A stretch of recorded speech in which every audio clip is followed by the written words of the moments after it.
Greetings, everyone. I have a great show for you today. First, I want to thank everybody for viewing and being on here with us. Let me make sure everybody's hooked into here. We're going to have a great show about chakras. So, again, thanks everyone for coming to the Esoteric Podcast, where we bring you definitely some truths and some information that you're not going to find in a lot of places. Let me click this right here and get us public.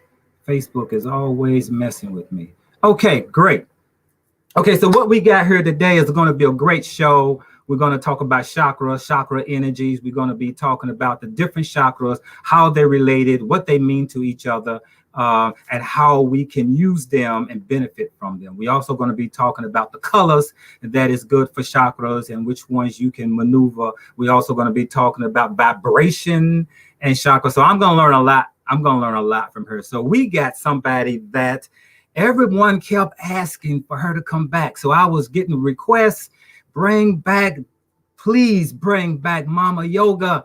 And so we worked it out, and here we are. She's going to join us. But before I do that, I want to thank those that this show would not be without them making it happen. First, I want to thank Attorney Carl Price with Conscience Fever, Ice Entertainment Radio. I also want to thank Joe Tapper with the Tipping Point Morning Show, and I'm the co-host, right? I also want to thank Akari Muhammad, which is with Incredible. He's the guy that does the graphics. He's on point. I also want to thank Frank Stoner. Frank Stoner is with Health Daddy Wild right here in Louisville. If you need anything with teas or whatever, any herbs, boom, you can hit him up. I also want to thank Phyllis Myers, aka Sayatia Emmanuel, with her energy that she brings. She also has body energy work. If you need your body worked on, that's who you want to go to. I also want to thank, lastly, but Dr. Akmal, my personal doctor that I kick it with. Without him, this show would not be nothing what it is now. And you can reach him at healingarts.net. And if you can reach out to him, you can talk to him, anything that you have going on with you holistically, because that guy right there, he's it, and he's alive with us today. Okay, so right now we want to get into this chakra and the energy. So let me bring in Mama Yoga, and let's see how it's working out for her. How you doing, Mama Yoga? Peace and love, John. Y'all, how you doing? I am fabulous. Great Yes. to have a great conversation about chakra. You are fabulous, my dear. Yes, you are. And it's a great work that you are doing here on the Esoteric Podcast. Thank you. I want to say, what's up, Esoterians? What's up? You could borrow that name if you like, John. Y'all. Call them the Esoterians. But, I'm so happy to be back. I am looking forward to sharing with you information around the chakras and chakra healing and, the various, we have an outline, but we got to leave room for spirit. So right, exactly. You're not sure what you're going to get, like a box of chocolates. There you go. Right. So let's jump off into, for people may not understand. And by the way, esoteric means for those who understand, those who can comprehend, but we try to bring it to those who may not understand. So we'll make it plain for everyone to get into. So first, let's talk about what is chakras and basically where are they located? Okay, so chakras in the Sanskrit language means wheel, right? And so the chakras are a body of energy or a space of energy located within our physical vehicle, our physical body, right? We first need to understand the premise that you are physical matter and energy, right? The human vessel is physical matter and energy. That's what we're made up of, right? And so to that degree, the physical matter does some aspect for our living. You know, consider it like if you were going to go to the depths of the ocean. The depths of the ocean require it's a certain type of environment. So you are not necessarily, you know, equipped to survive in the depths of the ocean. So you put on a diving suit to be able to navigate and experience the ocean, right? So too are we on this planet Earth as spiritual beings, as light beings, right? This physical vehicle is akin to our diving suit that helps our spirit survive on this environment we call the Earth. Within the context of that surviving, just like the energy source for the diving suit is the tubes and oxygen and electrical energy above that's keeping that diving suit active while you're underwater, our physical body is connected via light energy, source energy, to divine source by electromagnetic field known as the aura, and the chakras are part of the auric body system. Interesting. So it deals with the electric magnetic field all around us. That's right. All around you, and specifically within certain locations of the body, right? Now, you know, there's been a lot of talk about we're in a new age, right? Obviously the age of Aquarius, and there's a whole new vibrational energy that is taking place, right? And people are doing readings online and throwing tarot and coins and dowsing, that is pendulum readings, and they talking about diet and nutrition. I mean, it's just like an explosion of metaphysical understanding that's happening in the time that we're living in, right? One of the things that's a confusion is that the chakras are actually in a place, right? It's an energy that it vibrates to certain aspects of your vehicle, your physical vehicle. So the chakras are not really a wheel in a place. They just vibrate. Sex center, sacral, solar plexus, heart, throat, third eye, crown.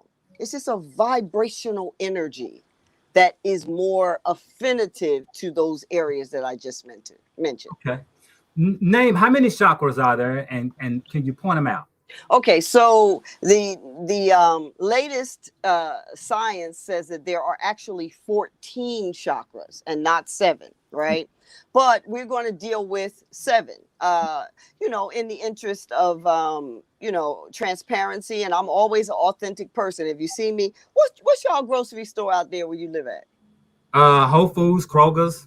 All right, so let's say Kroger's. Everybody got Whole Foods. How about a Kroger's? Let's say regular old Kroger's, right? You see me in Kroger's, I'm the same person that was on John Yah's show. Okay. Right? And it might not be a good day. Are you with me? Yeah. I might be in Kroger's trying to get some fruit and some bushes to help, you know, reset the energy. Are you with me? Yes. We're all the same. You know, person, teacher. I just have to always preference my talks with that. Because people, we have oftentimes our viewing and listening audience, when you have a message, you always want to remind the person that I'm just like you. Right. You know, I'm the same woman as you. You're the same man. I'm just showing you what I'm using to heal my traumas, my issues, my eras of living, you know, my connectedness to source, right? So I always like to preference my talks with that, you know. But then in that, I forgot what your question was. Sorry. About the chakras, point them out. All right, the 7. Okay, so I was offering a moment of transparency. I haven't really in-depthly studied the other 7, so I'm not intellectually equipped to bring you the other 7.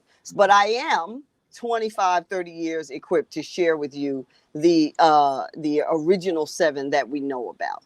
The first chakra from the bottom up is known as the root chakra, right? And the root chakra, Muladhara, right? That chakra energy is connected to your survival, your capacity to have your basics of life in order, your food, clothing, and shelter, your mating attraction energy on a lowest vibrational level. The root chakra is housed or more vibrational to your sex center, right? Under in the perineum area. And the perineum is the little space between the anus and the sex organ, right? And when we do our meditative practices, when we say bandha or root bandha, we're asking you to gently squeeze that area, because that's a lock that then keeps that energy in the lower triangle, right? Which is the root, sacral, and the solar plexus. So the root chakra is in the sex center area. Its color is red, and its vibrational energy is survival. Its vibrational energy is, dealing with fears and traumas. It's feeling safe or not. It deals with, whether or not you have the capacity to sustain your lifestyle, whether you have a good money flow, or is the money flow sporadic? You got a job one week, the next week you don't have a job. That's the root chakra. The next chakra is our sacral chakra, Svadhisthana. The sacral chakra is right where the buttocks begin to separate and come into the low back. That's the sacral chakra area. And the sacral chakra is there, and in the front is below your belly button, usually right above the pubic bone and before you get to the belly button. That's the sacral chakra area. That area, that energy area, is about sensuality, sexuality, and, the capacity to be creative and to manifest the earthly things that you want to call into existence. The sacral chakra is your sexual energy that you use to go about and create a business, attract a mate, be successful in your career and your job and those types of things. Let me ask you, when you mentioned the lower, is that dealing with like our lower desires, earthly things? Like Yeah. the property, the money, the sex. Absolutely. It's your lower energy. And lower doesn't mean bad. We have Correct. to have that. Like you cannot be in the world without earning some kind of dollars now. Correct. It just is not reasonable. That's a whole nother show. Right. But yeah, that sacral chakra, it's your creativity too. It's like, okay, somebody else may have created a business that you are offering the same types of products and services, but you now have changed the industry because you come up with a creative way of delivering or even presenting that same type of product or service. It's your capacity to be creative. Okay. It's your capacity to be harmonious and loving on, a more elementar earthly type of level. Okay. Right. Okay. So the next chakra then is the solar plexus. And your solar plexus is your courage, your chutzpah, so to speak, to use some other folks' Mashagas words, right? It's your desire to go out and just have the energy to do what it is you need to do. That solar plexus is where it's a part of the lower triangle, right? The solar plexus, sacral chakra, and root chakra. It's a part of that triangle system, and it is all about, your ability to have courage in the world and to be strong in the physical world. It's your gut instinct. The science is now beginning to understand that we have actually 3 brains. Correct. We have 4 brains in the skull, right? We have the reptilian brain, which is at the base of your spine. That's the oldest. The limbic system is the oldest brain in humanity. Then we have the mammalian brain, and we have the left and right hemispheres of the brain, and the frontal lobe, which is the 5th part of the brain. The frontal lobe is the youngest in humanity. Millions of years, this vehicle we call a human being, the frontal lobe is the youngest part of our brain. That frontal lobe is where honor and, altruistic decisions come from. A person who has good judgment and good discipline most likely has a great frontal lobe energy, right? So the other brain system is your heart. They now consider the brain energy to be a heart. The heart energy to be a brain system. Correct. Slow down, Samut. Yeah. And the final one that is really new and we all need to pay attention to is that gut. Your internal wisdom, that gut instinct, that vibe you get in your solar plexus, right, is considered now to be, a third essential brain system within the body. In fact, there is a nerve called the vagus nerve that runs from the central line up the body in the gut region, and it runs to the brain, all the way up to the brain, and it vibrates and it is nourished from the neurological synapses of the brain to the vagus nerve that runs in the gut. So that's the solar plexus, right? Then we move up the body and we come to the almighty heart. In my work, the understanding is that most people have their major imbalances in the root chakra and the heart. The root chakra, you've been through a lot of fear, you are financially insecure or physically insecure, some level of insecurity that prevents you from being all that you could be in this worldly space. Is generally the root chakra is most severely damaged or out of balance. And then that heart chakra, loss and hurt and grief and fearful to open up. Those are the two major areas of work that I usually see when I'm working with my clients, and even just, in a girlfriend session with me, that heart chakra. Right. So the heart chakra is your vibrating, oscillating magnet.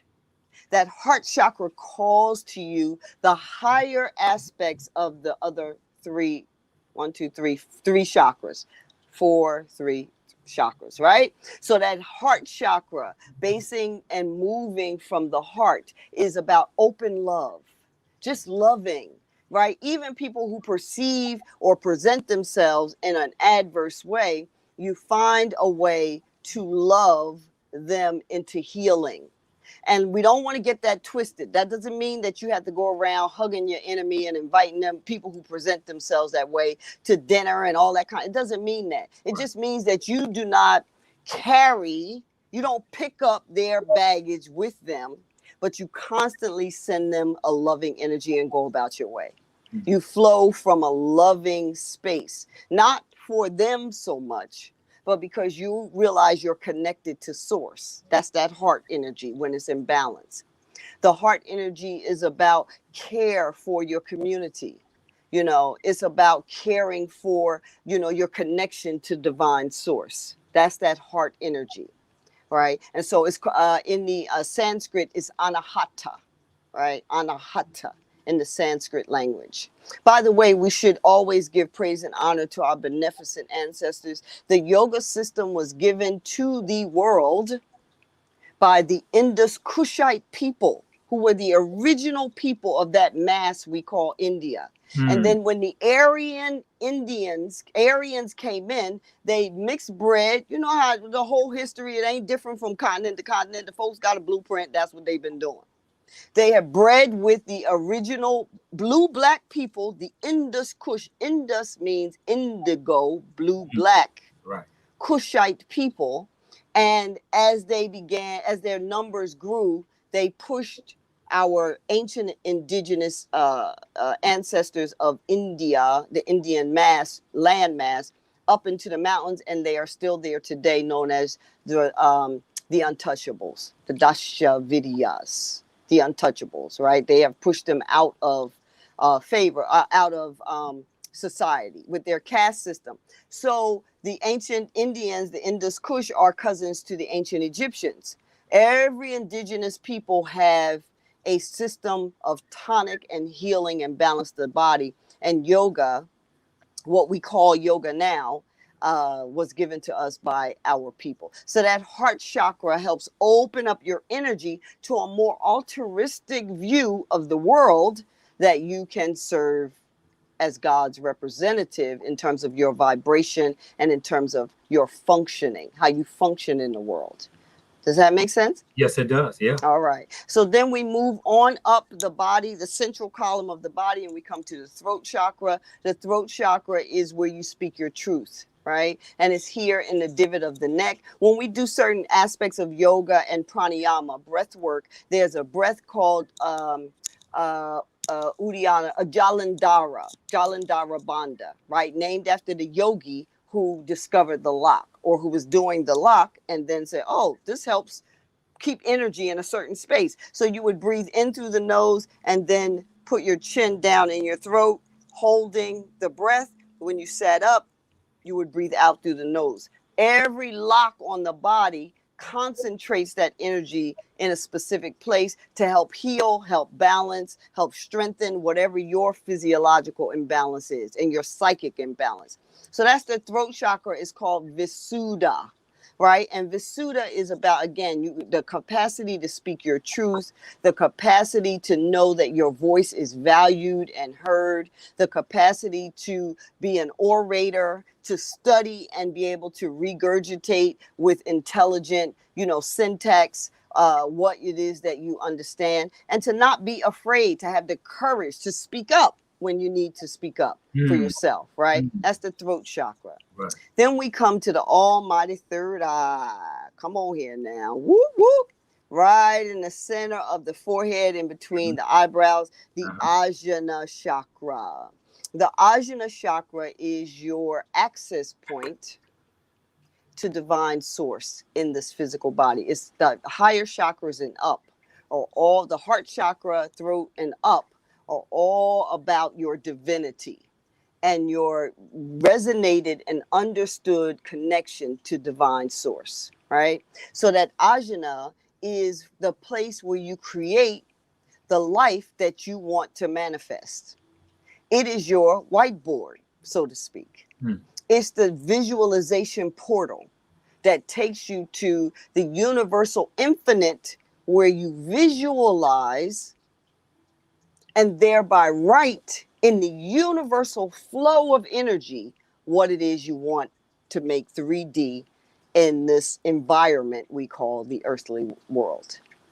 Right? So when we do our meditation practices, you would close your eyes, and you would, with your eyes closed, you would focus in between the eyebrows, breathing through the nostrils slowly and within a rhythmic way, right? And then that opens again. It puts your chemical synapses, which is contained within the pituitary, the pineal, the hypothalamus, the thyroid gland. All of those glands then begin to secrete what the yogis like to call the golden nectar.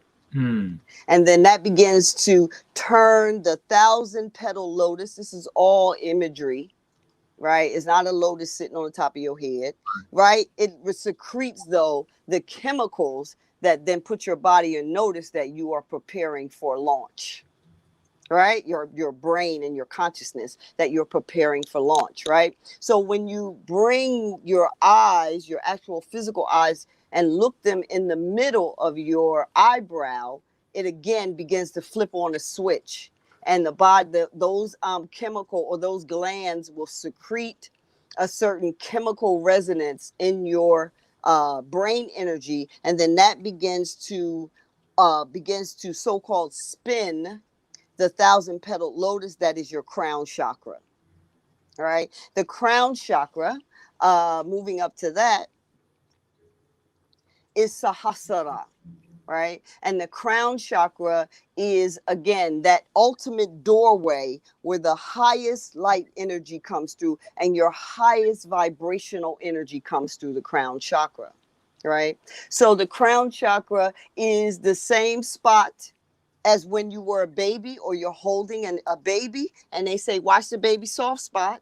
And even if you look at a baby, you can look at the top of the head and you'll see it beating. You'll see the pulse moving through the top of the baby's head. It never closes for us.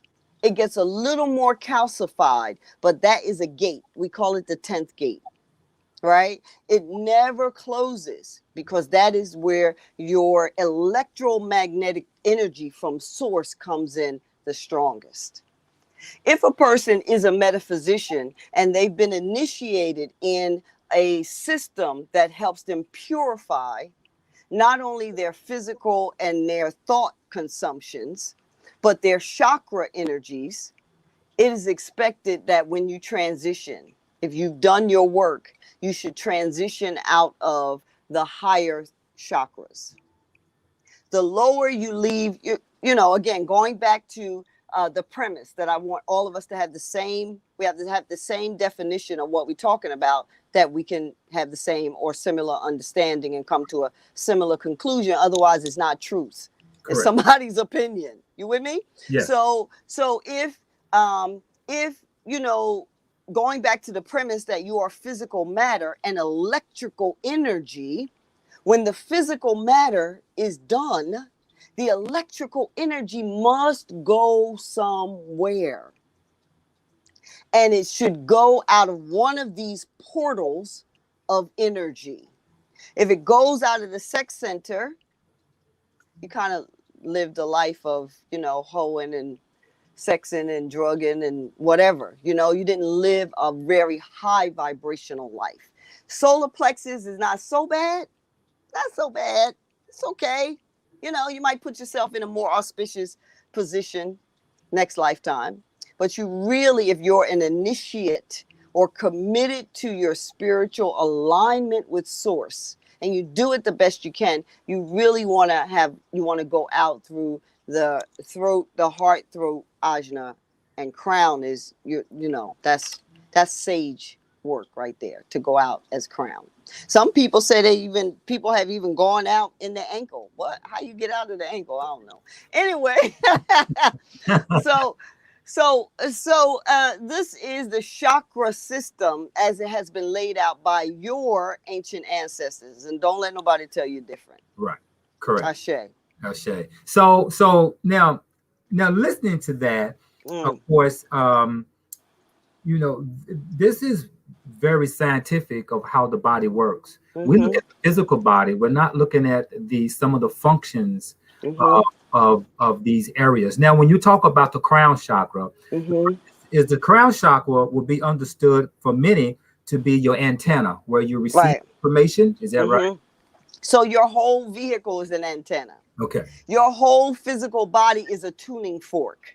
Right? You got antenna in the gut, that gut instinct. That's an antenna tuning in to somebody's vibration or the vibration in the room. You ever walk in the room and you be like, room look fine. But there's something about the energy in that room. They're usually the first registrant of vibrational energy is that gut, that solar plexus. Right? So the whole physical body is an antenna. It is a tuning fork. The higher receptors are heart and up, right? Even to the point where our hair in its natural state and without all this gook and, all of these disruptors that are placed on it are like antennae going out into the energy and then bringing back feedback as well as information. So in the pineal gland, where it is, it is definitely the third eye. It is the seat of consciousness. A lot of people call it. On the physical side, what scientists have found that it secretes out melanin at times at night, and then it levels off. I've heard you mention something about that particular energy sends you and makes all the other ones stand up. Information, is that right? Yeah. So the glandular complex, pituitary, pineal, hypothalamus, thyroid, are all a part of your rocket blasters in terms of consciousness. That's right. You ready for launch when you intentionally breathe and meditate in a certain way, right? Well, if you just going to bed, you ain't launching nowhere, even though your dream time is a kind of a launch, but it's not really, it's like a self-driving car. You know, the yogis and the metaphysicians of old, the ancient ones, have known or actually discovered that when you sleep, you are actually entering the real world. The dream time is actually your world of creation, right? You're actually visiting, quote unquote, home every night. But if you're not driving the car, if you're not intentional about understanding that psychic connection, then it's just a time that you sleep and your body repairs itself. Okay. That's what sleep is for. It's for repair, and also for the ancestors to come speak to you, and for you to have memories of previous lifetimes, and to download messages from source that will help you on this life path that you're on now. Okay. Now, what about the throat chakra? Is that connected to the thyroid? Mm-hmm. Yeah, so the throat chakra physiologically has a connection to the thyroid, because I think some of the venous system land is in the thyroid, is in the throat chakra region, right? And the thyroid is a key gland that helps us regulate not just, you know, our physiological functions, right? Our blood pressure, our body temperature, our appetite, you know, the capacity to tell the liver to begin to burn fat, and all of this. The thyroid is so necessary, but it is also a partner to that psychic connection and that psychic capacity, the thyroid energy, the thyroid gland. The thyroid gland. Okay. Mm-hmm. And the heart. Yeah. And I like to put it this way. Like, for instance, if I have a vision, or I have something I want to manifest, or something I want to bring into this existence, and I noticed that when I've added a heightened emotion to it, it comes faster. So is that my heart sending out that vibration? Oh boy, that's such great. That's great to chat about. So, remember the movie and the book, The Secret? Yes. And they talk about, just think about it and, you know, believe it and you can receive it. There's a key missing. Yeah. And the key is your passion for what it is you're trying to manifest. It is breath work, visualization, and passion, and feeling what it is that you're trying to manifest, or you're seeking to manifest, like you already have it, and not taking no, or that you don't have it, for an answer. So that heart energy, that's why they call it a circulating or oscillating crystallized magnet. What draws that to you is your vibration, and your vibration is your feeling, and your feelings have to be guarded, because you can't just be running after feeling about everything. Right. You know, it's like spending your millions at the dang on, you know, carnival. Save your feelings for what it is you want to create. Be a magician. That's what magic is. So you hit on the point perfectly, Janya, that, you know, if you want to create, and when you think about something that you want to bring into manifestation, that you want to become 3D, you have to visualize it as though it is happening right now, and then you have to feel that energy. And that starts with a clear, clean, as best you can, balanced heart. Yeah, that's what I like to call an elevated emotion with it. Yeah, that's what you do. Yeah. You have an elevated emotion. Now, the thing is to be sure of what you want. Okay. Because you go and make all these emotional, energetic deposits on something that is not going to serve you in a good way, then you end up kind of stuck with the monster that you pulled out of the wall. You know, because you've created a tie, right? It is literally the wisdom, the age-old wisdom truth, that we are co-creating our lives with divine source. Divine source that many people call God, whatever, by manifold names. Divine source creates the world. And just like divine source, having the DNA and energy of source, we too create our worlds, just not on the same magnitude. Source creates the world, we create our worlds, consciously or not. And that is why, all this electromagnetic interference with the towers and the constant, rhythmic, root chakra, rhythmic energy of the music, and then the visuals of people fighting and dragging folk by the hair and killing each other and just real basic savage behavior. All of those combined together disrupts your capacity to flow in your divine mother father's creation. It's all distraction and disrupts your capacity. So our resurgence and take back is to keep your energy and your consumption, physical and conscious consumption, as clean as you can, and begin to identify the chakra energies that are out of balance and begin to heal those vibrations so that you can tune in a little more effectively to source energy.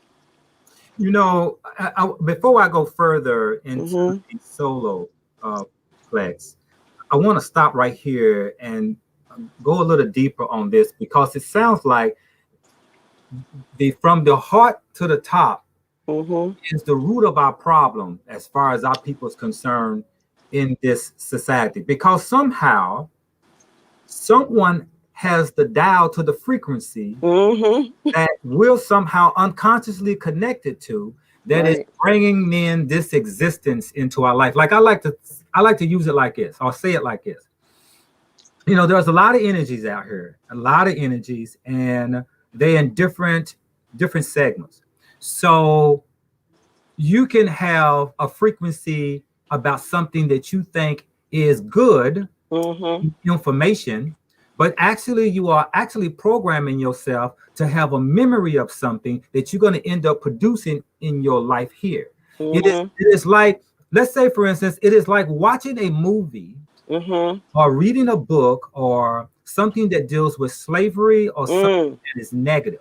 Right. And so you will begin to digest that information, constantly think on the lack, the struggle, the setbacks, and then you actually end up living it. Right. Because we digest that information in. That's right. And because here's the thing, just like you mentioned of watching fights, you end up watching a fight, your heart start beating like you fight. So now you're putting out a signal for the universe to read. That's right. And you're unconsciously doing it. It is the same as relationships. People get in relationships over and over again, but not checking the subconscious mind of what their desires are. You may say you want a good man or a good woman, but you keep producing the same thing. So it sounds like that from here to here is the root of our problem, because apparently it eventually translates to our desires, what we're desiring, what we're desiring for. Yeah. Unknowing that we're thinking one thing, but the vibration is another. Yeah. So those excellent points. I would just say that actually the root of our problem is actually the root, because it's easier.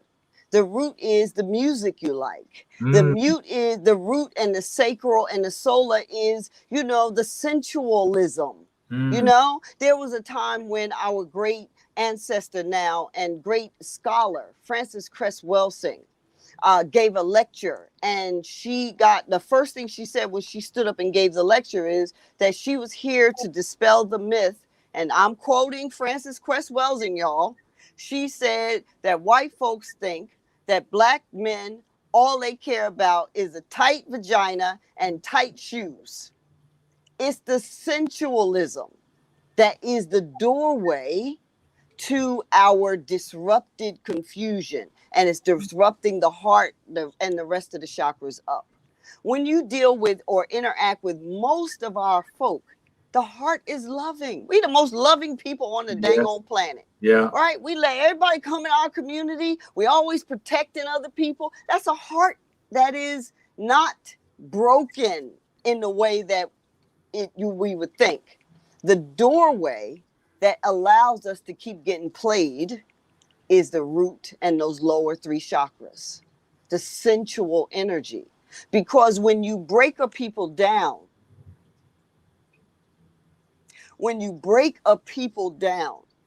to nothing, anything that feels good is what they want. Because there's such pain.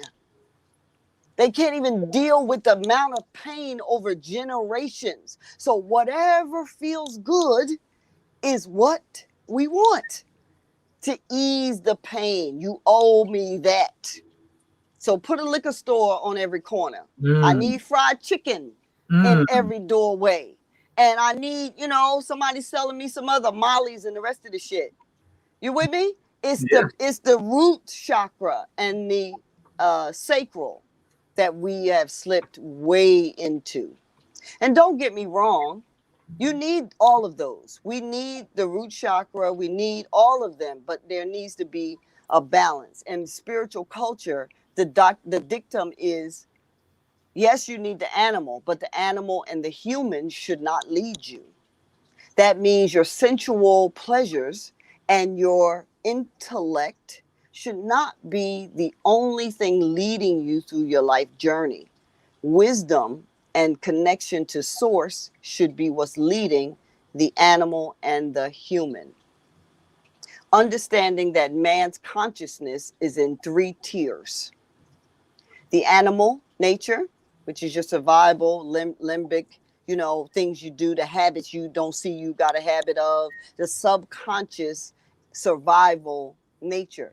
That's the animal, what we call in spiritual culture, right? The human, the capacity to go and get PhDs and build bricks to heaven, to take a quote from my teacher, Dr. Raul Nefra Amen, right? The human can build, we can think of all kind of stuff. It's called the evil genius of man. Okay. Right? That's the human. It shouldn't be discounted. Learn as much as you can. But all of that, sometimes you're too smart for your own damn good, right?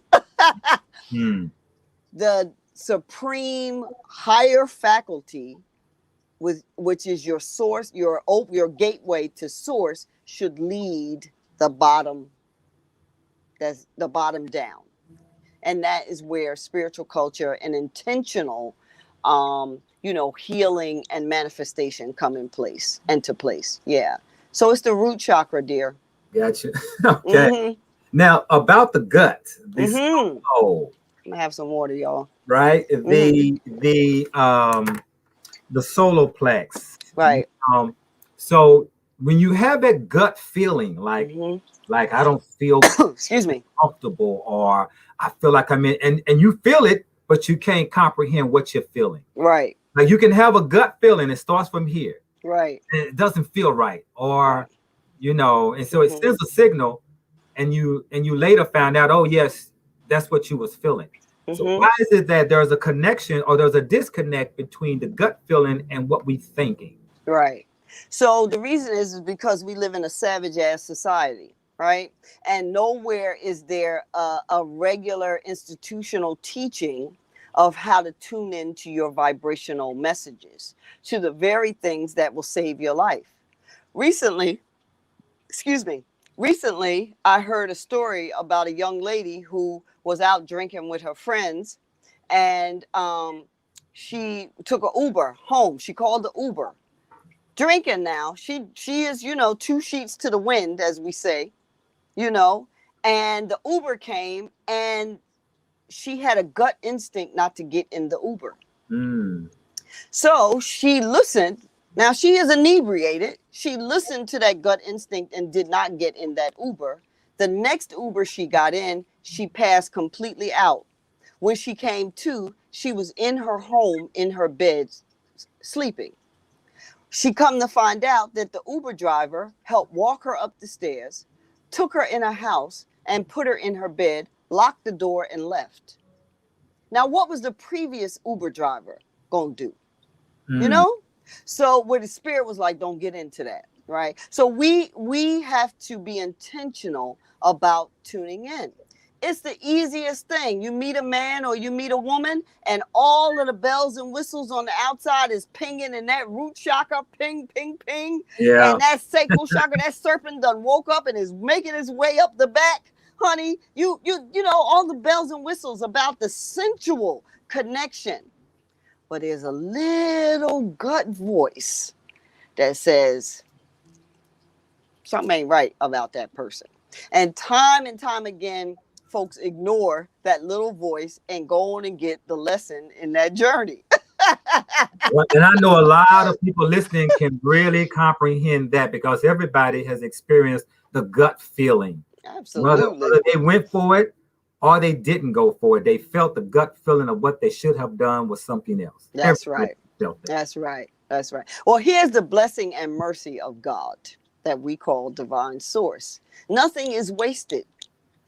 Even the lesson, even when spirit and your ancestors are trying to direct you in a different way, and you be like, okay, no, I hear it, but I'm gonna go this way because boy, it sure look good over there, and them bells and whistles is popping in the root chakra, honey. Let me go over here. Yeah.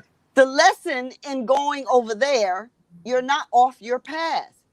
They just wanted you had earned in previous lifetimes a lesser aggressive lesson.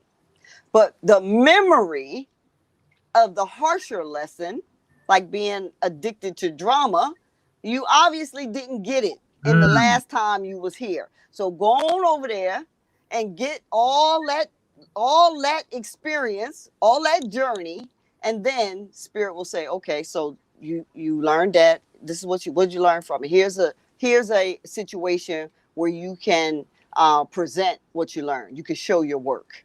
Nothing is wasted. People often say, you're off your path. I was a part of a Kundalini yoga group. I still am. I love them. You know, their vibration is so resonant with me. But they, when you signed on to their site, if your payment didn't go through, what would come up would be a message that says you have fallen off the path. Now, to a spiritual person, don't nobody want to see that shit. Right. Don't nobody want to see that. So they Right. got all these complaints. You telling me I fall my path because I ain't pay you $15? Give me a minute. I got to load the card. I mean, really. So, but the reality, right? The mercy. We don't know a vengeful, hateful, brimstone, you're going to burn in hell forever, God. That's somebody else's experience. Correct. Right? We don't know that God. The mercy of God and source energy is that nothing is wasted. You have free will. You're a creator. We're at your will. Spirit, all these elements are at your will. You got to know that though, because if you don't know that, they're going to run through your root, sacral, and solar, and then you be walking around by your nose by the animal and the lower human intellect. Nothing is wasted. So you can go over there if you want, but you're going to get the lesson and have a place to show and prove that lesson. How does this correlates with passing down a behavior or a situation? A baby comes into this world and unaware of anything, but find themselves in an abusive relationship or abusive life. Right. And someone would say, well, some people say, well, everything that happens to you, you somehow produce that into your life. And then someone would ask, well, how would a child who's abused bring that into their life? Sure.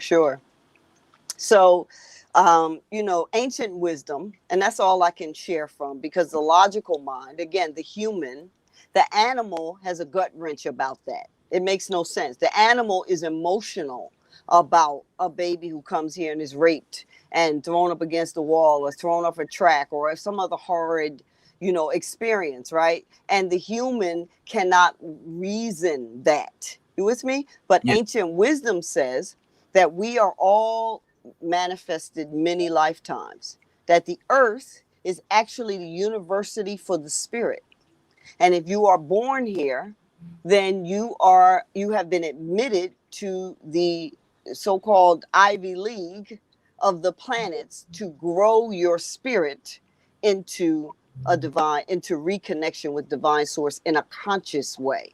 So ancient wisdom says that that child may have, lived incarnations where they were an executioner, or they were, a murderer or a robber or a thief, or their ancestral line owed a debt. I remember I was in my spiritual tradition, which is the Osiris Set Society, some 20 years ago. And this isn't any private information, but a brother who was a part of the community committed suicide. And he was a young man, like 24, 25, and he committed suicide. And, our tradition is all about opening up your psychic, the higher psychic, purifying your aura and your chakra and your consciousness and all that, and opening up. So we had a ritual to soothe his spirit on his transition into the ancestral realm. And one of the priests possessed his energy. And he came forth. This was all bore out by divinations. And nobody saying this is so, and then we all got to believe it. We threw the reading, we cast. So the priest who possessed this brother's energy during this ritual to help usher him on in the spirit world, the brother through the priest said that he owed a debt from lifetimes ago. And that it was time, the way to get that debt out of his ancestral lineage was to do what he did. And the oracle was cast and bore out the message as true. So when you live your life from a certain metaphysical perspective, you have a treasure trove of answers that will help you navigate the world. That doesn't mean that his act was not painful for his family and that nobody wished he had done that. But if you can't have it both ways. Either you a priest and priestess and you standing in your tradition, or you functioning from what the Western folk done told you to do. You with me? So yeah. I'm just saying, when a child comes, and the world is so evil, by and large, you just don't know a person's story. So you can't judge on the surface. You need a high exalted divination to see what's happening with that. Yeah. Okay. Now, crystals and relationship with crystals. What's your question? I was too busy moaning. Okay. Crystals and the relationship with chakras. Okay, so crystals are actually beings. They're not just rocks. They are a vibratory being, no different than a tree, a light, and any other life form, right? That have crystallized into formation over a certain amount of years in time. So each crystal has a resonance or a vibration that either balances, soothes, heals, increases, expands your energy. So for the root chakra, you want to use something like red jasper, black tourmaline. The color of the root chakra is red. So you want to use any red crystal, garnets. It's hot energy. The garnet is hot, but you can use it there in the crystal energy, right? Before I go into all the other crystals, I want to talk about using them. Actually, this July 11th coming up, we're going to have the Philly Crystal Cookout. If y'all want to come through, y'all come on through. It's going to be an excellent event. Just get on a train, plane. I don't know. Southwest got $29 tickets or something. I don't know. Get here safe and come. It's a huge thing we do in Philly every year. And it's all about crystals and metaphysics and all of that, right? So there's a way to carry and work with your crystals that help give you the highest bang for the buck, so to speak. So usually in the morning when I'm working on the lower chakras, when I first get up, you want to get this, your earthly energy, right? That lower chakras. I got a business I'm running, you know, I'm a high sensual energy woman. I got to make sure that energy is directed the way it needs to be directed to help with my businesses and all that. The root chakra, I have my own traumas and fears and insecurities. Got to make sure I'm not functioning from that.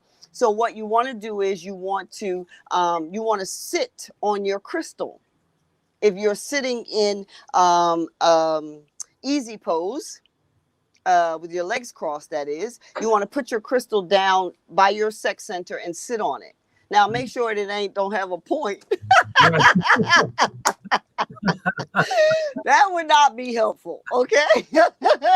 Don't be DMing me saying, Mama Yoga, I sat on my crystal and I had to go to the ER, right? This is not what's up. So you want to sit on your root chakra crystal, and then you can lay out and you can place the other crystals, orange calcite for the sacral chakra. Even rose quartz is a great crystal for the sacral chakra. Malachite. You know, those are great crystals for the sacral chakra. The solar plexus, you want garnet, you want tiger's eye, you know, you want those hot, fiery. You can just lay down and map out the crystals along your chakra line in the body. And then for the crown, you want clear quartz or amethyst, and just lay it at your head on the floor. Okay. And then you visualize the color resonating with the crystal and the chakra all the way up to 7. And then, you know, you sit up or lay there and just visualize it is done. And those crystals will energize the chakra bodies. Now, if you don't have time to do that, you can pouch a crystal and put it in your underwear or in your socks, or ladies, we often keep them in our bra, or if we wrap our hair, we put them in our hair. You want to be careful the chakras the crystals that you put in your crown chakra. Remember, that's the most source that's coming in. So you don't want to put a real hot, heavy crystal there because it may give you a headache. It just may be too much. You have to gauge it for yourself, right? There are folks, sisters in Philly that I know that make actual crystal crowns. There's a lot of energy for me. You know, I would have to have like a pearl crown, crystal, you know, that's more cooling and Osset or Yemaya or Oshun in nature, like those hot garnet, all that around. I'm already that. We need the other stuff to balance. We need the water. You know what I'm saying? So you have to judge and know your energy like that. Are all of them different colors? All the crystals are different. Yeah, most crystals have different colors. Yeah, and they resonate with the area of the body. So again, the root chakra, you can use red. Right, the sacral chakra, you can use an orange calcite crystal or a rose quartz. The solar plexus, again, the tiger's eye and the garnet are kind of red brown. Right, the heart chakra, you can use a rose quartz there. You can use an amethyst, which is purple. The rose quartz is kind of like a light pink. The heart chakra can also use a malachite. A lot of the crystals are interchangeable to the chakras. Throat chakra is, you can use a blue tourmaline or any type of blue chakra. Aventurine is really good for the throat chakra. Ajna, you want to use a deep blue chakra like a lapis lazuli, you know, or even a turquoise chakra, or a clear quartz crystal. Amethyst also works well at the crown, the ajna, third eye. And then of course the crown, you want clear quartz and amethyst, or even you want to use a smoky quartz more around the ajna. Yeah, like that. Mm-hmm. Does that help to increase? Does the color help to increase the frequency? It does. Each one. Yep. Okay. The color is a frequency, okay. Right? And so what you're doing is you're sharing that being's life force. The crystal is a vibrational living being, and you are sharing its life force. Hold on one second. I'll show you what I got over here, just at an arm's length now.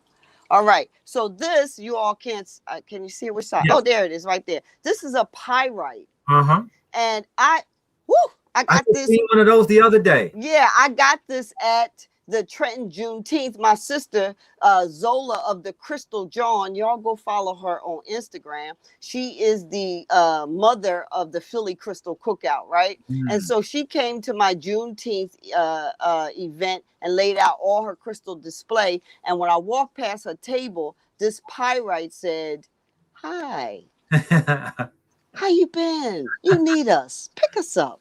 So I picked up the pyrite, and even holding it in my hand, I could feel the vibration off of it, right? That's how you know also that a crystal is for you. When you go, you could just use the palm of your hand and go over the tray, and you'll feel the energy. Where's the camera? You'll feel the energy in your hand space, right? You'll just feel the energy. And that is a divination. That's spirit speaking to you that we need that. You know, we're hungry for that. Just like if you get a pangs to eat, you start visualizing what it is you want to eat, right? And that spirit saying, oh, you walk by a bush of parsley, your spirit say, get that, because we need that. So that's what happened with this pyrite. It said, hi. I was like, hi. And then you know, I just dropped it because it's round, and I put it down and it just rolled everywhere. This is hematite, and hematite is very, very grounding. Again, this is root chakra, and it's all overall auric resonance. That's the root chakra. That's the hematite, overall auric resonance. And I got it in a cylinder because I gave my granddaughter my flat one. Now, this is a unfinished stone. This is a raw stone, the pyrite. And pyrite is for wealth and solar plexus and heart chakra balancing. And it's for wealth to help you attract, you know, a monetary success, right? So that's that pyrite. And then the hematite, as I said, is overall auric grounding. If you're going for a job interview, if you got to go talk to somebody about something that's hard or challenging, you want a hematite. It's very grounding and keeps you from, you know, keeps you from flying off the handle, unless that's just your personality that you haven't worked out. And when getting crystals, it doesn't matter the shape.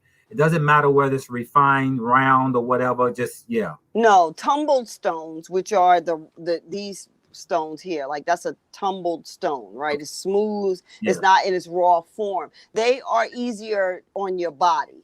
Like if you put it in your bra or in your underwear in a pouch or whatever, they're a little easier. Now this big old thing I can't put nowhere because I'm just gonna have to hold it in my hand and work with it, you know, at home at my shrines and all of that. But I had a flat one that I would put in my bra and pouch my underwear or put it in my socks or something like that. The raw stones, they are jagged, you know, and they're not finished. So if you put it against your body, you'll have marks and cuts, and it's really trying to become one.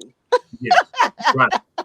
Like that. So, but no, it doesn't matter. Now, what matters more than anything when choosing your crystals is where and who you get them from.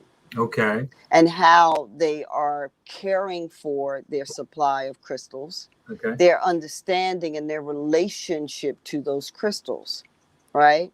If the person is just a peddler and they don't really understand, you can purchase from them, but you really got to purify that crystal, that life force's energy before you bring it into your life force. Yeah. It's really important. These are, you know, ancient wisdom teachings that are resurfacing. It's just important. And sometimes when you get a crystal, you have to understand whether you should wash it. Some crystals will dissolve when you put them in water. Some crystals, the color will change if you put them in water. Some crystals, the color will change if you put them in sun. Some amethyst, when you get it, for example, some amethyst, if you put it on the window ledge, when you come back, it was purple, it'll be like a light pink, some of them, because the mineralization of that crystal is very sensitive.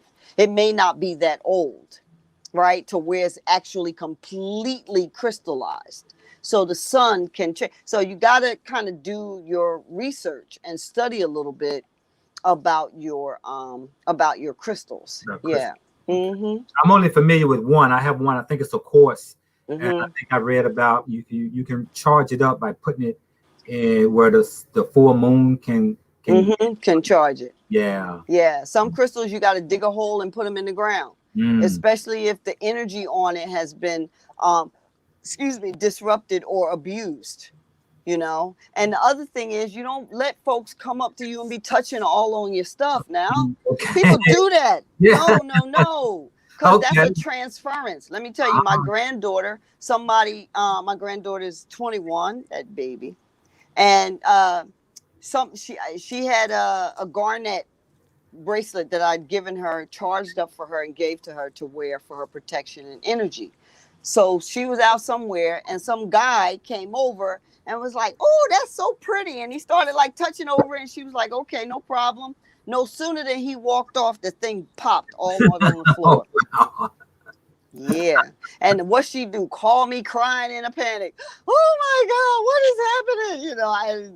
I had to reassure her that it's okay, baby. Your protection ain't only in them crystals, honey. Don't worry about it. Gather up your stones, bring them to me, Ma.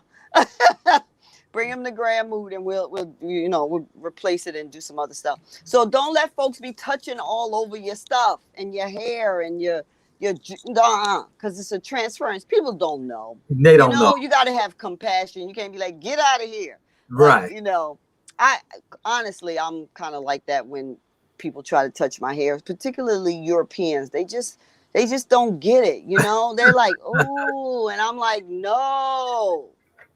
Like, no. And they're like, oh, I'm sorry. Why can't I? What you mean, why can't you? I don't owe you no explanation. Don't touch my hair. Exactly. Now, hold on a minute. I got some sneakers and Vaseline in the car. It ain't nothing but space and opportunity. What you want? Yeah. See why I don't need no more garnet and all that? Mama need pearls, baby. Okay. So yes, don't allow people to touch your crystals. And if you do, then you got to purify them. Take them off, put them in your purse or your jacket or whatever, and purify them. That's all. Now, aromatherapy, my favorite, because that's my business. Yes, it is. Okay. Yeah. Tell me about aromatherapy and the relationship with the chakra. Okay, so aromatherapy, we are sensual vibrational beings. The smell from a barbecue can remind you of your family's cookout or take you back to a time and space in your consciousness, right? The smell of cooking when you come in the door can remind you of certain scenarios and experiences. So that the olfactory system within us actually is right above the nasal cavity, right here where the bone begins, your nose begins, and comes down into the side of your nostrils and then makes its way up the frontal lobe and then all the way down the back to the spine where the serpent, the kunda, sits.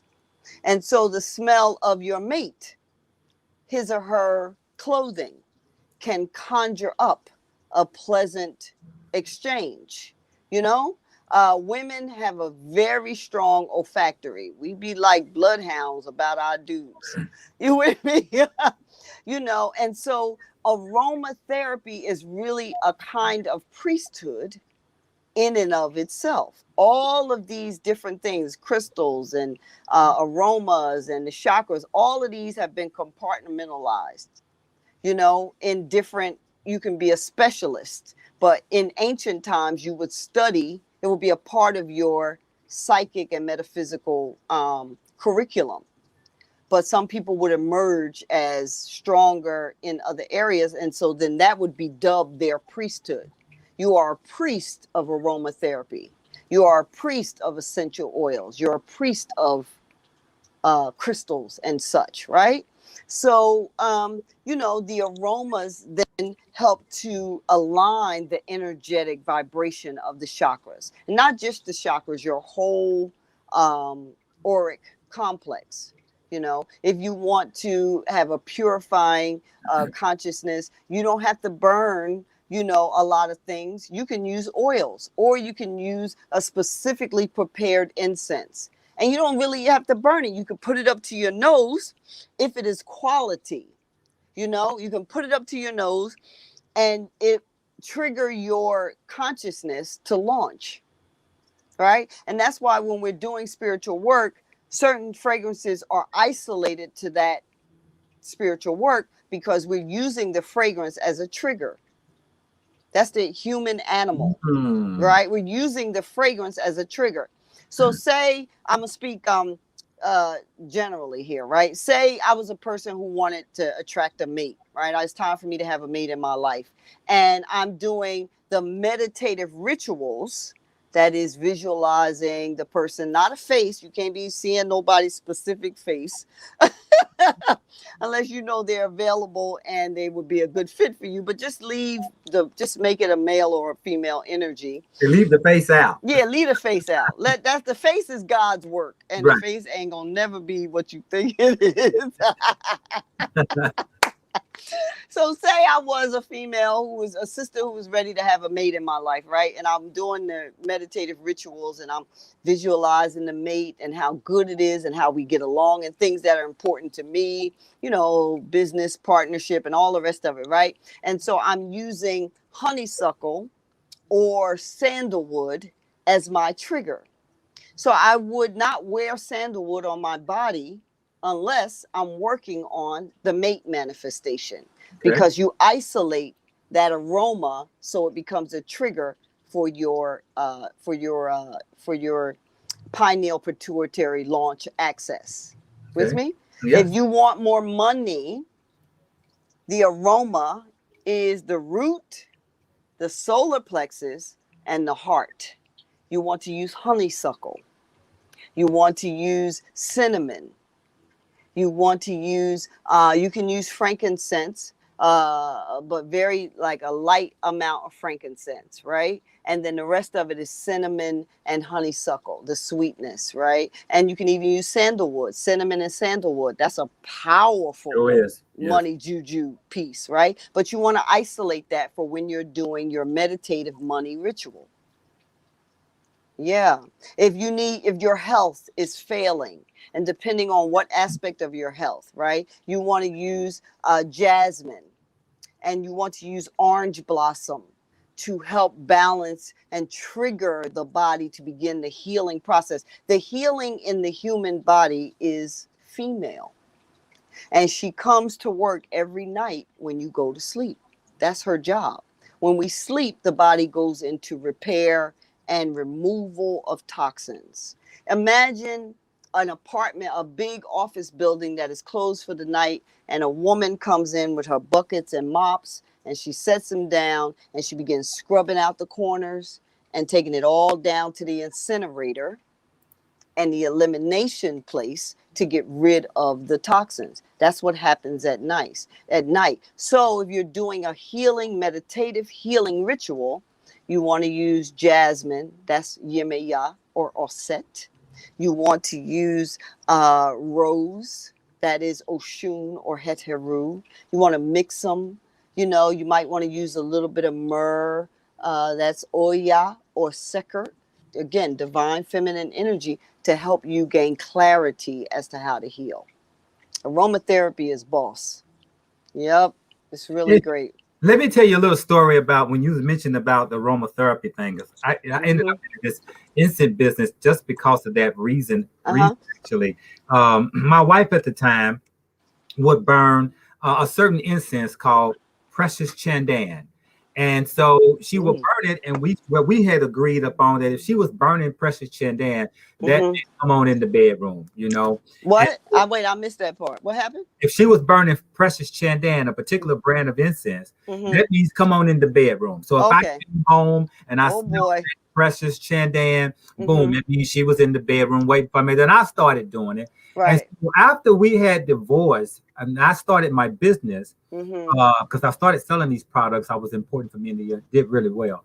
Yeah. And I started that particular fragrance that every time I smell it, I immediately think about her. So I understood that smell was entwined with memory. That's right. And so when you smell something on someone, especially someone you care about or whatever, that scent, whenever you smell that scent, it brings to that memory. When I started making my own brand, I really started focusing on what I wanted my brand to mean to the person that bought it. Yeah.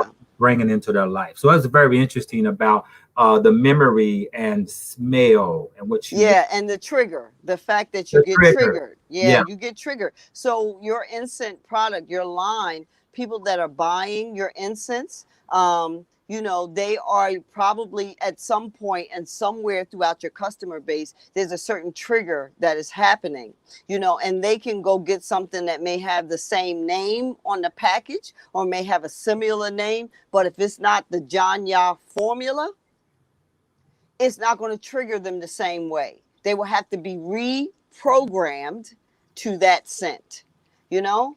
So aromatherapy is very, very important. Listen, we're sensual, visceral beings. That's the animal aspect within us, the animal and the human intellect within us. And all of it's supposed to serve the higher vibration, but there's time and time again, people can really attest. If we check the viewing and listening audience, people would say, yeah, so and so will wear such and such, and they'd have a similar story to yours, or one about their mama fried chicken as they turn down the street. They could smell it from the corner, and that let them know their stomach start growling out of Yeah. nowhere. They all triggered up, Yeah. and the same is true for negative experiences as well. Gotcha. Got Yeah. a question here from Vicky. Mhm. What is the color of the sacral chakra? So the sacral chakra is orange, like an orange yellow type color. And again, it is located at the base of the spine, right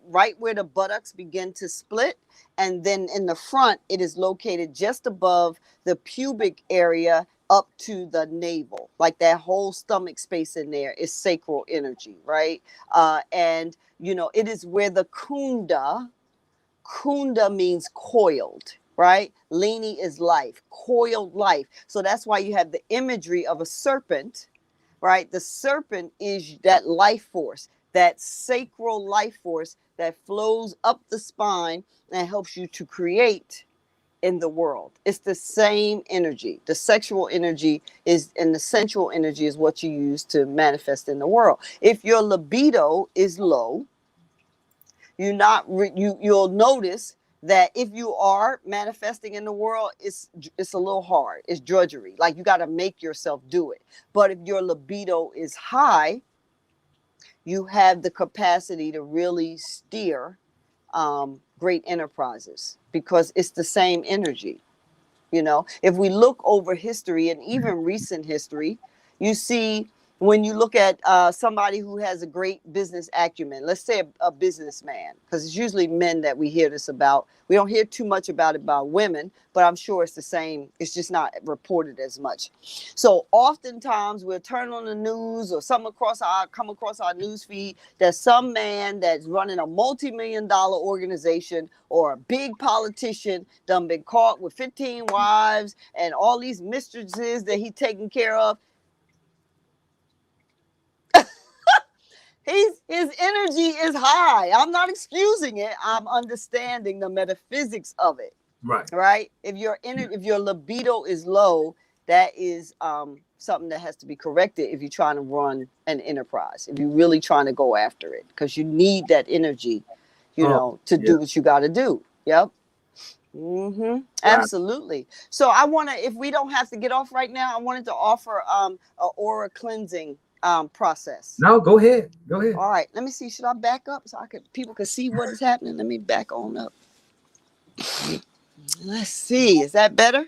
That's good. I maybe need to take this earphones off. Can you hear? Can you hear me? I can hear you well. All right, great. So we want to do what is called the aura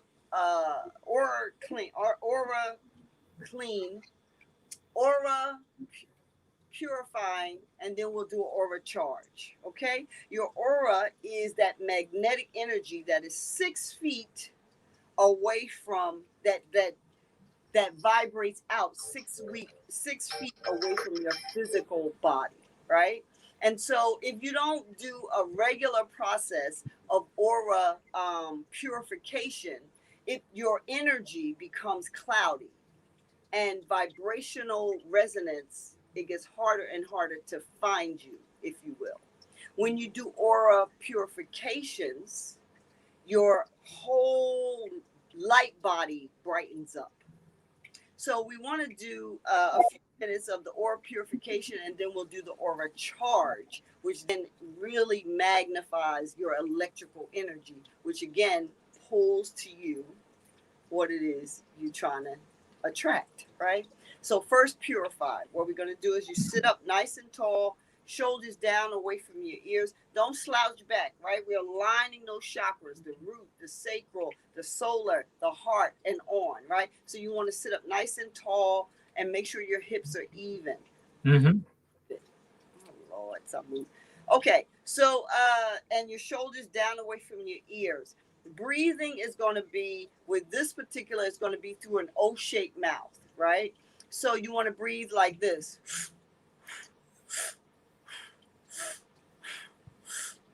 In and out through an O-shaped mouth, right? So it's in and out.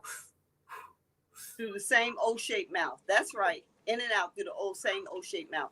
The breath energizes and oxygenates the blood, which then makes electricity in the body. Your nostrils are like two plugs, like plugging up your cell phone. So when you breathe in the nostrils, you are actually pulling in your charge. When you breathe through the mouth, you're pulling in the charge. Also, it's just directed in a more external way. And that's what we want to do. We want to clean the inside and the outside, right? Purify. And so your hand, your mudra, which is hand movement, is above your head, the 10th gate, left hand over right, touching, and then come down to your waist, hands open and receiving, like that. Just bring it down to your waist. Let me see if I can show you. Like that. So your hands, both hands should come by your waist like that. Right. So the asana looks like this.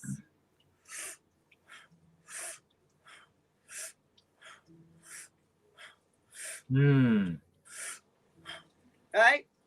And so then you, when you, it's finished, you are breathing in when you come up. yeah, you breathe in, breathe out. In, out. Like that. And make sure that hand touches, because you're providing cover for the halo. Okay. Stop right there. Everybody, when you look in religious books, you see the prophets and the spiritualists with a halo. We all have a halo. That's your auric energy. So women actually have two areas of halo. One is the crown, and the second is the breast. What nurtures the world, right? But everybody has a halo. It's how covered over is the halo, right? So when we bring our arms up and that left hand sits on top of the right, we are directing that source energy into the crown chakra, into the 10th gate. So the hand comes up, and then we're bringing it down to clear the chakra bodies all the way down and out. And what actually happens is the energy moves in, down, down, down, down, comes to the front of the sex organ, travels around the back, up the buttocks, sacral chakra, wakes up that snake, that serpent, that kunda, sends it up the spine and sits on the crown. That's where the Egyptians get the cobra, sitting on the crown. Y'all with me? Yes, yes. All right, let's go.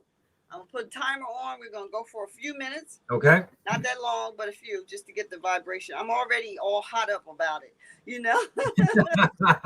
So, all right. So I'll put it on for 45 seconds, okay? Ready? Yep. And begin. Go.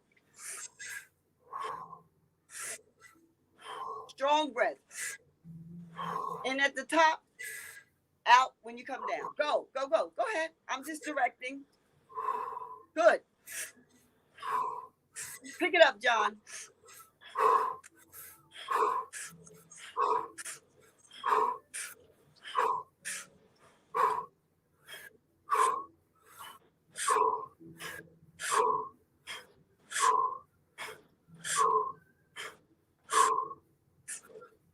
Okay, now at the top, stop. Deep breath in, hold it, circulate in one direction. Hold it together, circulate. Center, blow out. Blow out. Breathe in again. Stretch your arms up. Circulate in the opposite direction. Circulate. Make a full circle all the way around. Good. And come up. Breathe out. Hands down. Come to Jnana Mudra.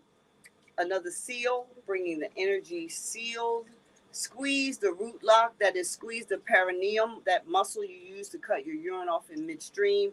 Close your eyes, gaze into the third eye, allow the energy to wash over you.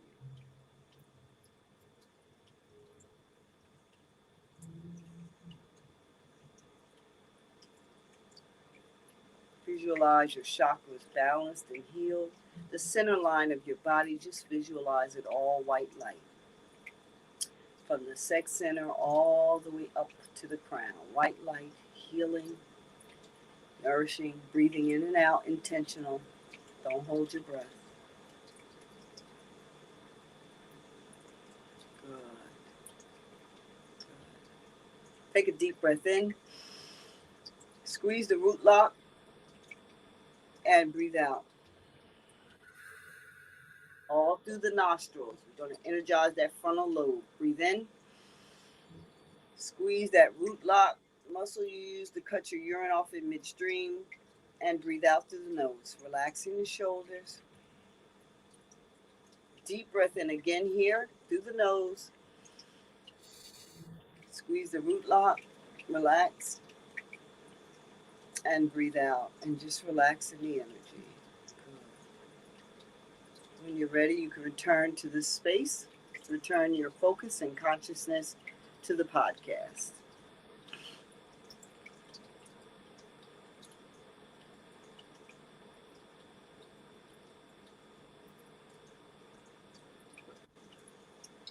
Wow. You know what that felt like?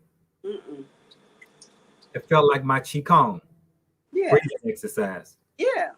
Qigong does the same thing. Yep, It's the same. It's the same thing. It's just that was Kundalini yoga. That was Kundalini yoga. Yeah, that was taken from Kundalini yoga. Qigong actually moves the chi, the life force. Is what we just did too. Yes. So any practice that you are resonant with, there's an ancestral thread. Somewhere in your ancestral line, there was a priest, a practitioner, a student that, said, okay, the next person born in our line, they're going to study this, or they're going to resonate with it, or it'll help them on their journey. Nothing is by happenstance. Spirit don't waste nothing. Right. Right. So that was the purification.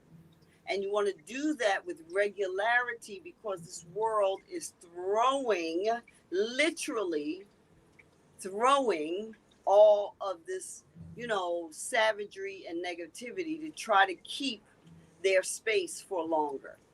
The clock is actually, they have messed with the clock and the daylight saving and all of that. They're trying to buy time. They're trying to stay around longer. But the time has already changed. It's just a matter of enough people waking into consciousness and being sincerely committed to living a certain metaphysical manifestor's life. So, yeah, so you want to keep your auric body as clean as possible, and then your vibrational magnet will be much stronger for you to attract. Great. Let me get ready to close out. But I want to also, and I got this last note. We don't went through everything. Yeah. And about affirmations and subconsciousness. Mm-hmm.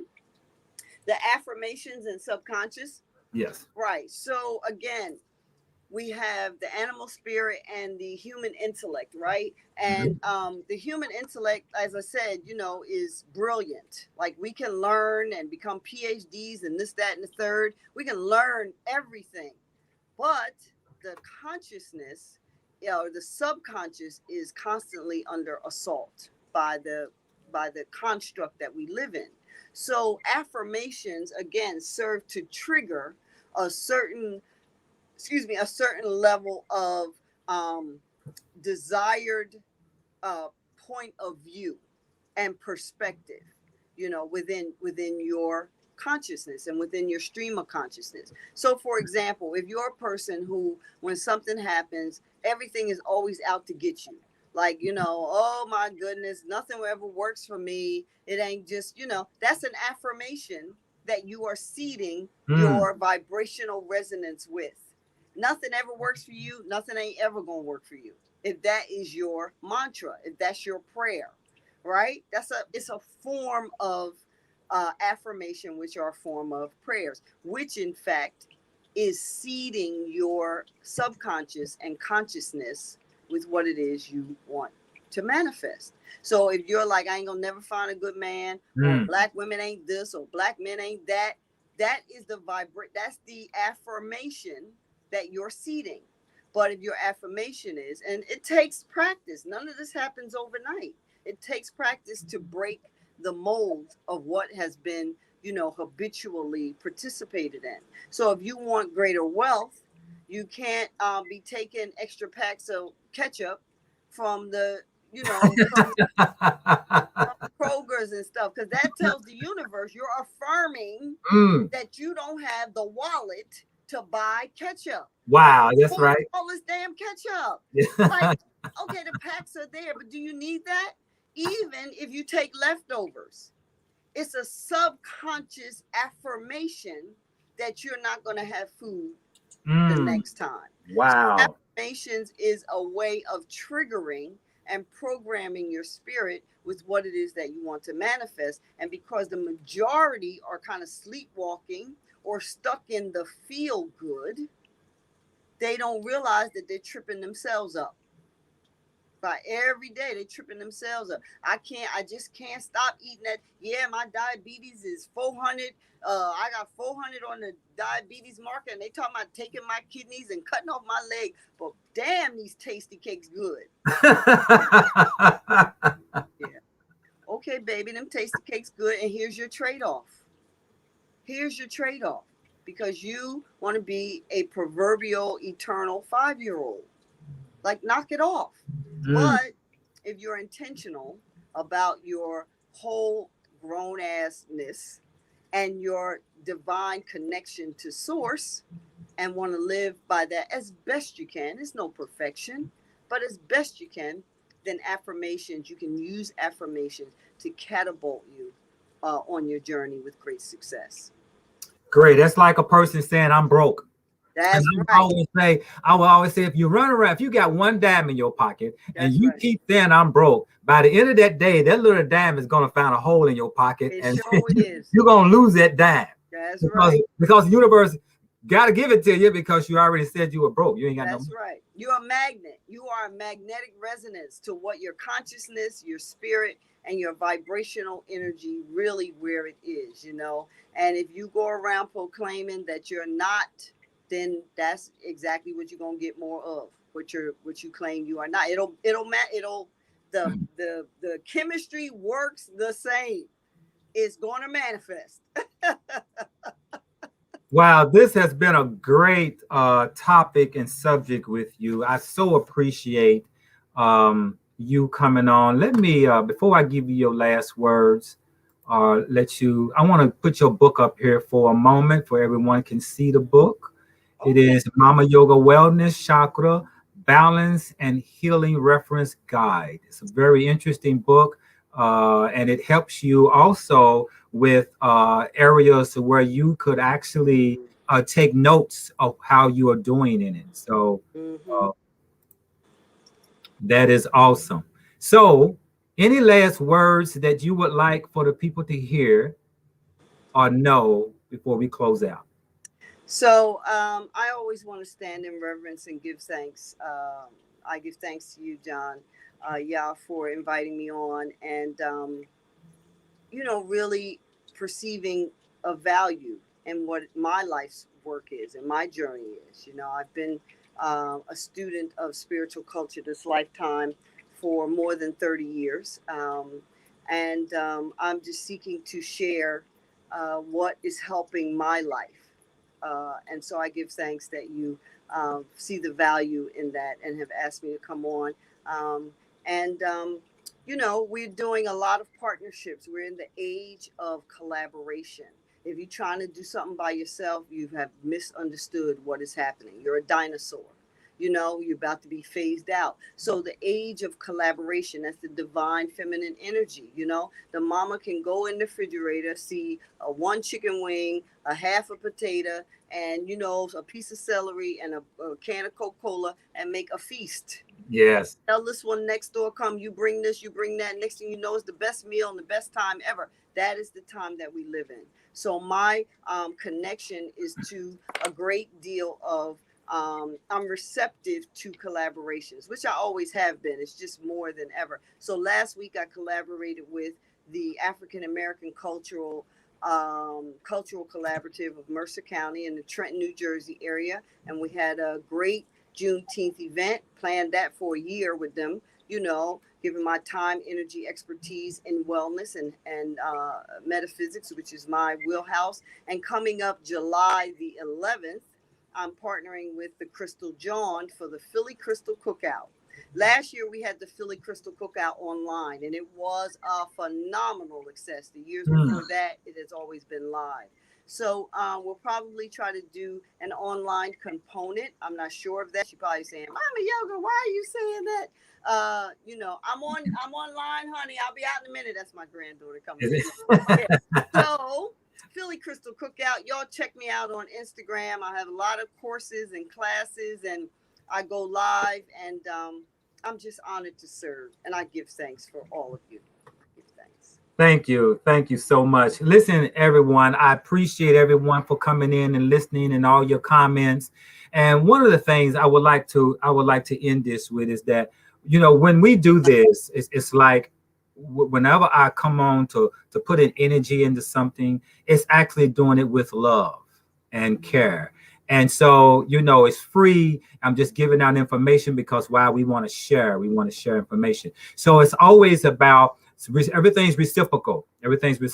So show your love by at least clicking like, give us a thumbs up, and share, and that keeps this information going. So I appreciate everyone that came in to hang out with us and listen to Mama Yoga get down, because she really laid some stuff out, and we got to have you back. So, I know that on some conversations that I really missed that we definitely want to talk about is manifestation, along with the condition that we're in as a people, and how we can use these systems to get out of this condition. Because I believe that everyone has the opportunity to improve their life from what they see themselves in. And if those who feel like they are hopeless, that the man got control, that is so incorrect. It's just that you are not in control of your own destiny. You allowing another energy to put you in that position. So anyway, sister, I'm so glad to have this time with you.